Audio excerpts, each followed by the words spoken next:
जब ज्योतिष ने कह दिया कि इस गरीब के दोनों हाथ कट जाएंगे और बर्बादी तय है, तब भगवान शिव ने इसके एक अच्छे कर्म के कारण कैसे इसकी किस्मत की लकीरें ही मिटा दीं, यह रहस्य आपके रोंगटे खड़े कर देगा।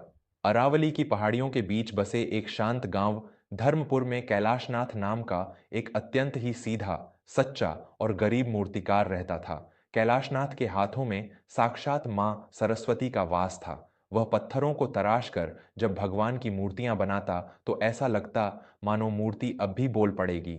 लेकिन उसकी इस अद्भुत कला के बावजूद उसका जीवन भयंकर गरीबी में कट रहा था। उसकी पत्नी गौरवी एक बहुत ही संस्कारी और पतिव्रता स्त्री थी, जो हर हाल में अपने पति का साथ देती थी। उसी गांव में रुद्र प्रताप नाम का एक बहुत बड़ा और अभिमानी मूर्तियों का व्यापारी रहता था।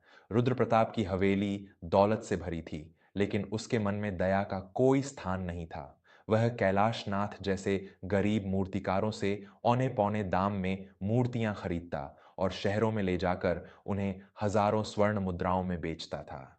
रुद्र प्रताप धर्म कर्म का केवल दिखावा करता था। उसका मानना था कि वह भगवान को अपने महंगे अनुष्ठानों और दान से खरीद सकता है। एक बार गांव में एक अत्यंत ही सिद्ध और प्रकांड ज्योतिषाचार्य पंडित शिवकांत जी का आगमन हुआ। कहा जाता था कि उनके मुख से निकली हुई बात पत्थर की लकीर होती है, जो कभी नहीं बदलती। पूरा गांव अपना भविष्य जानने के लिए उनके पास उमड़ पड़ा। रुद्र प्रताप भी अपनी जन्मपत्री लेकर उनके पास पहुंचा। पंडित जी ने उसकी पत्री देखी और मुस्कुराते हुए बोले, रुद्र प्रताप, तुम्हारे ग्रहों की दशा अत्यंत ही उच्च है। ठीक 1 महीने बाद अमावस्या की रात को तुम्हारे जीवन में एक ऐसा योग बन रहा है जिससे तुम्हें कोई बहुत बड़ा घड़ा हुआ खजाना या अपार संपत्ति मिलेगी। तुम इस गांव के सबसे रईस व्यक्ति बन जाओगे। यह सुनकर रुद्र प्रताप का अहंकार 7वें आसमान पर पहुंच गया। वह खुशी खुशी अपनी हवेली लौट आया। उसी शाम गौरवी के बहुत जोर देने पर कैलाशनाथ भी अपनी जन्मपत्री लेकर पंडित शिवकांत के पास गया। पंडित जी ने जैसे ही कैलाशनाथ की पत्री देखी, उनके माथे पर चिंता की गहरी लकीरें उभर आईं।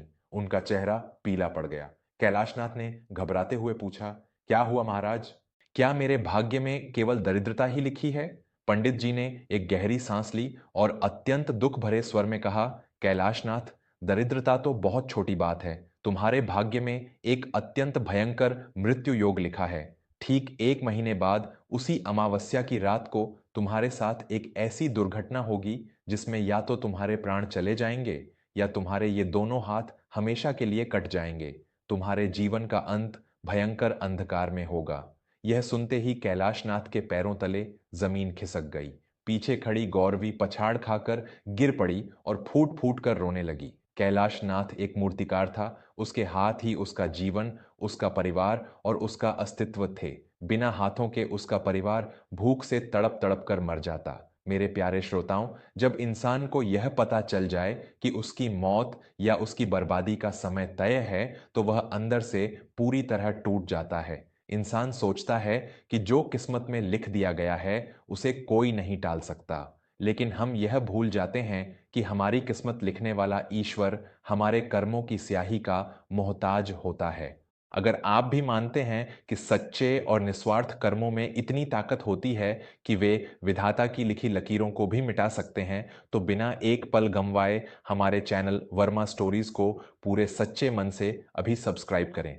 आपका एक सब्सक्राइब हमें यह विश्वास दिलाता है कि आज भी दुनिया में अच्छे कर्म और इंसानियत को पूजने वाले लोग मौजूद हैं। वर्मा स्टोरीज से जुड़कर इस परिवार का अटूट हिस्सा बने, क्योंकि यहां हम सिर्फ कहानियां नहीं, दिल के जज्बात और जीवन की सबसे गहरी सच्चाई सुनाते हैं।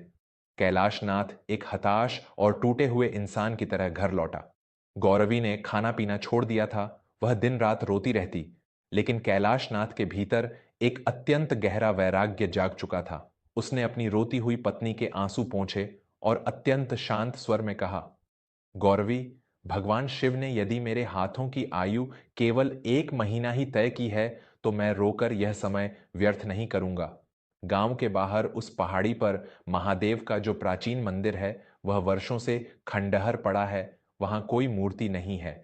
मैं अपने इन हाथों से अपने जीवन की अंतिम और सबसे सुंदर शिव मूर्ति बनाऊंगा और उस मंदिर में स्थापित करूंगा। शायद यही मेरे जन्म का उद्देश्य हो। अगले दिन से कैलाशनाथ ने एक विशाल चट्टान पर अपनी छेनी और हथौड़ी चलानी शुरू कर दी। वह दिन रात बिना खाए पिए मूर्ति तराशता। उसके हाथों से खून रिसने लगा, लेकिन उसका काम नहीं रुका।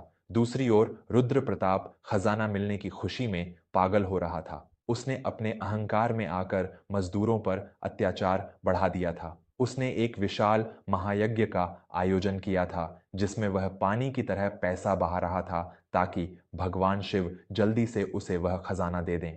एक दिन दोपहर के समय जब कैलाशनाथ मूर्ति तराश रहा था, तभी वहां एक अत्यंत ही वृद्ध और बीमार कुष्ठ रोगी आया।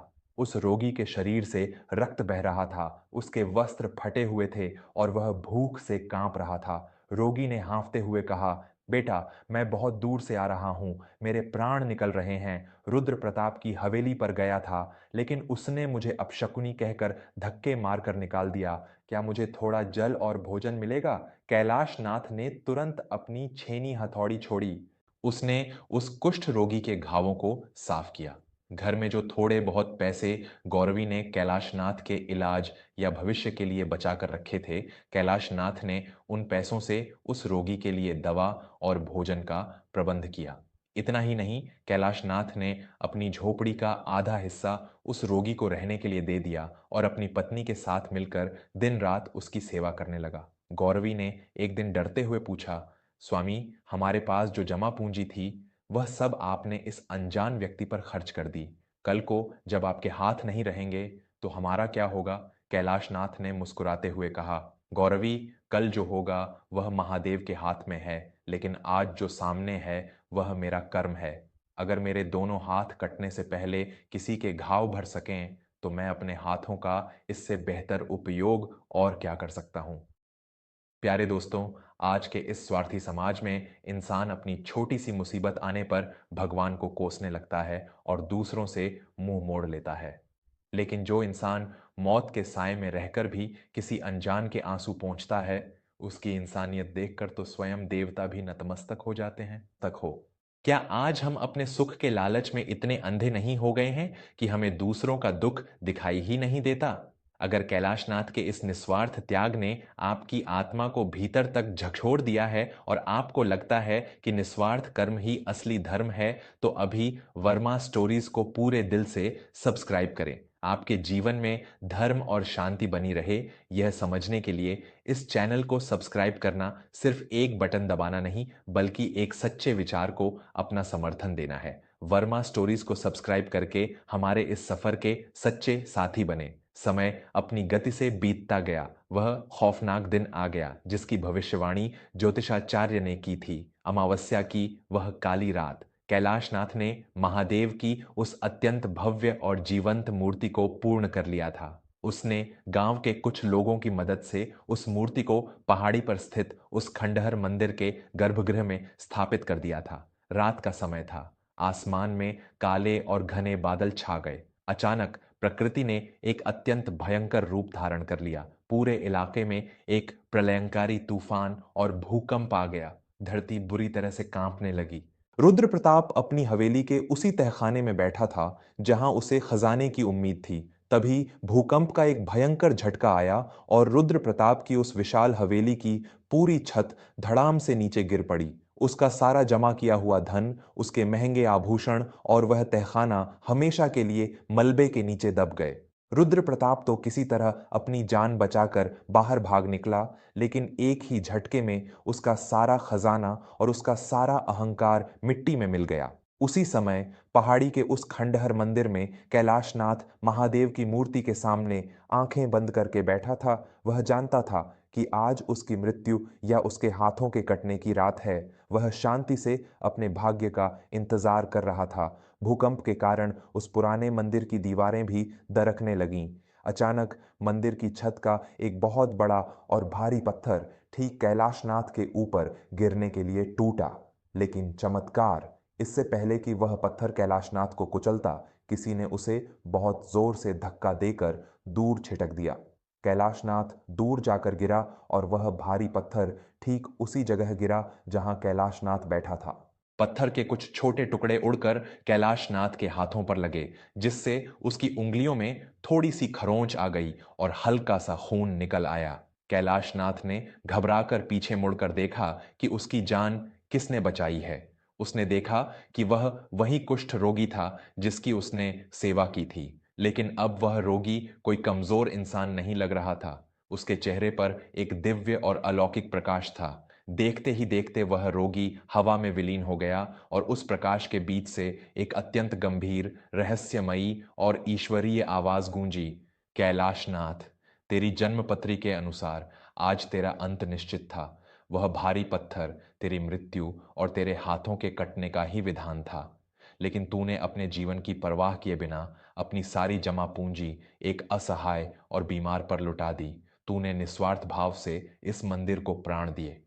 भगवान शिव कहते हैं कि जो मनुष्य अपने हाथों का उपयोग दूसरों के दुख हरने के लिए करता है, स्वयं महाकाल भी उसके हाथों की रक्षा करते हैं।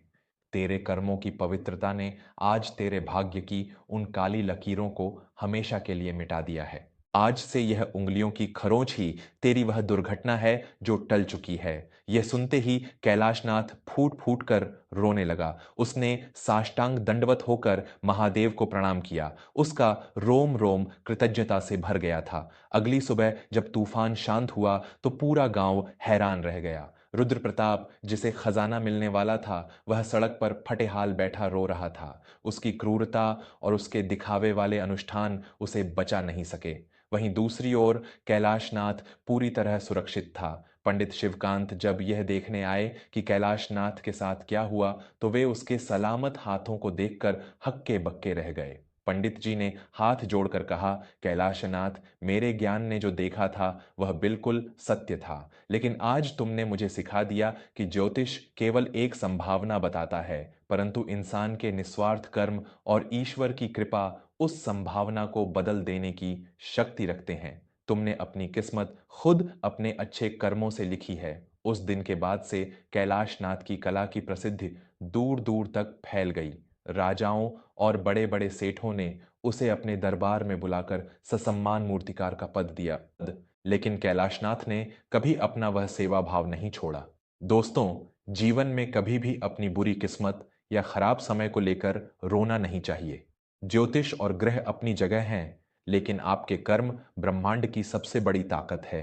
भगवान शिव कहते हैं कि किस्मत का लिखा मिटाया नहीं जा सकता, लेकिन अगर आपके कर्मों में दूसरों के लिए दया और सच्चा प्रेम है, तो विधाता को भी नई कलम उठानी पड़ती है। अगर कैलाशनाथ के इस निस्वार्थ कर्म और महादेव के इस अद्भुत चमत्कार ने आपके दिल के तारों को झकझोरा है और आपको जीवन का सच्चा मार्ग दिखाया है, तो कृपया जाने से पहले हमारे चैनल वर्मा स्टोरीज को ज़रूर सब्सक्राइब करें।